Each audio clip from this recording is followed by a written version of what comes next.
Welcome back to my channel नदन dreams. कैसे हो आप सब? आज अगर मैं मौसम के बारे में बात करूँ यूके में, तो काफ़ी दिन से इतनी तेज़ बारिश हो रही है। मतलब 1 साल हो गए, मुझे लगा था कि यूके में इतनी तेज़ बारिश तो होती ही नहीं है, हमेशा छोटी मोटी बारिश होती थी। लाइटनिंग और थंडरिंग के साथ यहाँ पे बारिश हो रही है और इतनी तेज़ मोटी मोटी बूंद हो रही है बारिश की। बहुत ज़्यादा तेज़ बारिश चल रहा है, तो उस चक्कर में मौसम थोड़ा कभी क्लाउडी रहता है, कभी सनी भी हो जाता है, कभी रेन तो यहाँ पे एनी टाइम होती रहती है। तो ऐसा चल रहा है।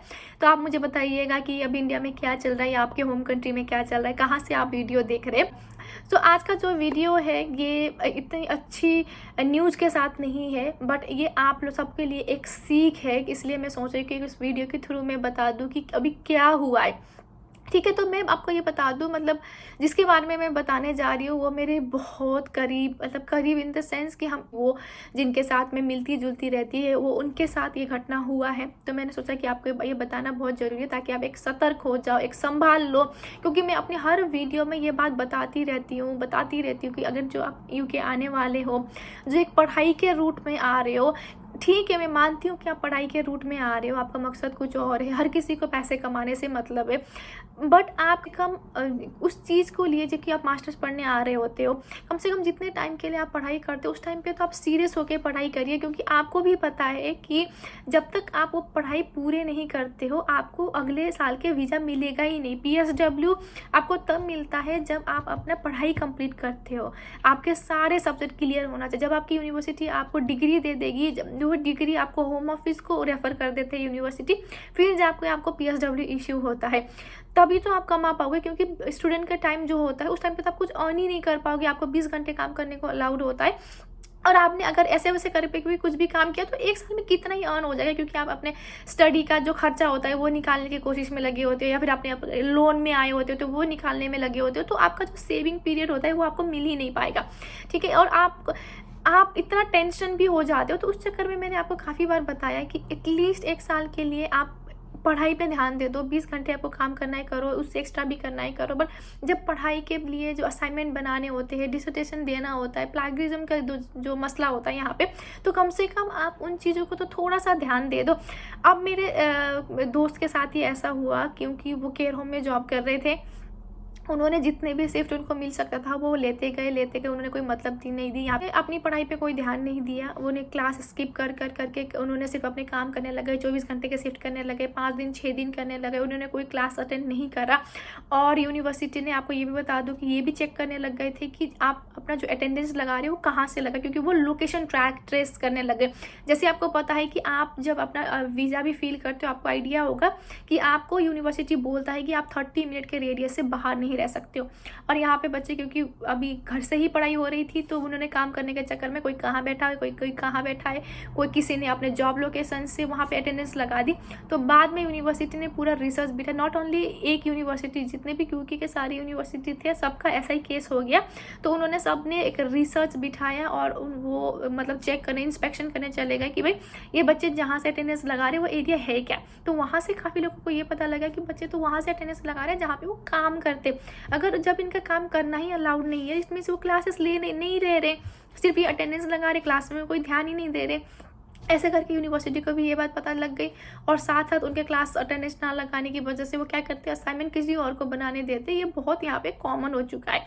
ठीक है, तो वो किसी दूसरे को पैसे देके अपने असाइनमेंट बनाते हैं और उनको कुछ पता नहीं होता है कि उस असाइनमेंट में क्या लिखना है, किस बारे में बनाना है, और जिसने बना के दे दिया वो वही उठा के आगे सबमिट कर देते। और जब सबमिट कर देते वहाँ पे इतना ज़्यादा प्लेगरिज्म आ जाता है, यूनिवर्सिटी को ये आइडिया लग जाता है कि तुम्हारे कंटेंट भी सेम है, किसी दूसरे का कंटेंट भी सेम है, उनको वो सिर्फ डायरेक्ट आइडिया लग जाता है कि आपने नहीं लिखा है, और जो पूछा गया है वो भी कुछ उसमें कंटेंट है ही नहीं। ठीक है, तो वो क्या करते हैं, फेल कर देते। फेल करने के बाद आपको बुलाते हैं, आपको वेरिफिकेशन के लिए, आपसे पता करने के लिए कि भाई जो आपने लिखा था उस बारे में आपको पता है कि नहीं पता है। तो जो मेरे दोस्त के साथ ये हुआ, उन्होंने ये पूरा किस्सा मैं उन्हीं का बता रही हूँ। ठीक है, तो उन्होंने क्या किया, ऐसा ही हो गया। उन्होंने जब वो अपने बारे में क्लैरिफाई करने सबके पास चले गए तो वो अपना क्लैरिफाई ही नहीं कर पाए। उनको यही नहीं पता कि सब्जेक्ट क्या पढ़ाया गया था, टीचर ने जितने सवाल का पूछा उनको कोई आंसर नहीं है। जब उन्होंने फिर टीचर से पूछा कि अटेंडेंस आपके ये लोकेशन पे क्यों है, उनका कोई आंसर नहीं है। आप जॉब कहाँ करते हैं उसका लोकेशन दे दिए, उनके बारे में भी वो कोई वेरीफाई नहीं कर पाए।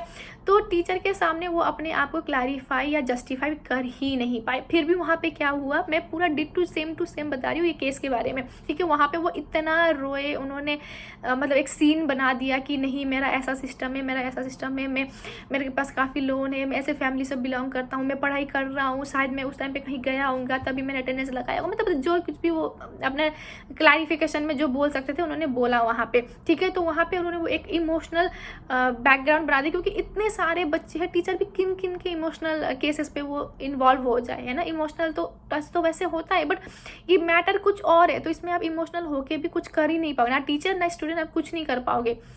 बट फिर भी उन्होंने बोला कि ठीक है हम यहाँ से आपको अप्रूव करके आगे भेजते हैं, अगर आप आगे वाले को वेरीफाई कर पाए, जस्टिफाई कर पाए तो हम देखते हैं क्या होता है, ठीक है। उन्होंने वहाँ पे आगे वाले को फॉरवर्ड कर दिया, जो कि इंटीग्रिटी डिपार्टमेंट होता है, कि इंटीग्रिटी इश्यूज मतलब कि आपने ये बनाई नहीं है, आपने ये नकल करी है।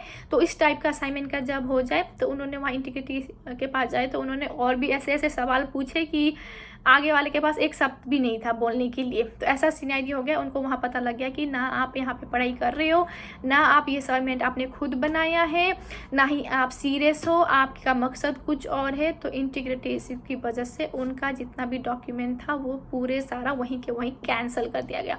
उनको 1 महीने के अंदर ये कंट्री छोड़ के जाने का नोटिस आ गया। करीब बाद में उन्होंने खुद से मुझसे साथ शेयर किया कि हाँ ऐसे ऐसे हो गया, ऐसा केस हो गया, अब मैं क्या करूँ, कैसे करूँ। तो अब वो कुछ और करने पे लगे हुए हैं कि यूनिवर्सिटी किसी तरीके से मान जाए, अगर नहीं तो कुछ और देखते हैं कि किस वीज़ा रूट में हम चेंज हो सकते हैं। क्योंकि ऑलरेडी वो केयर होम में जॉब कर रहे थे, तो केयर होम में काफ़ी अगर आपके पास एक्सपीरियंस हो जाए तो आप अपना वीज़ा चेंज कर सकते हैं। तो वो उस प्रोसेस में लगे हुए हैं।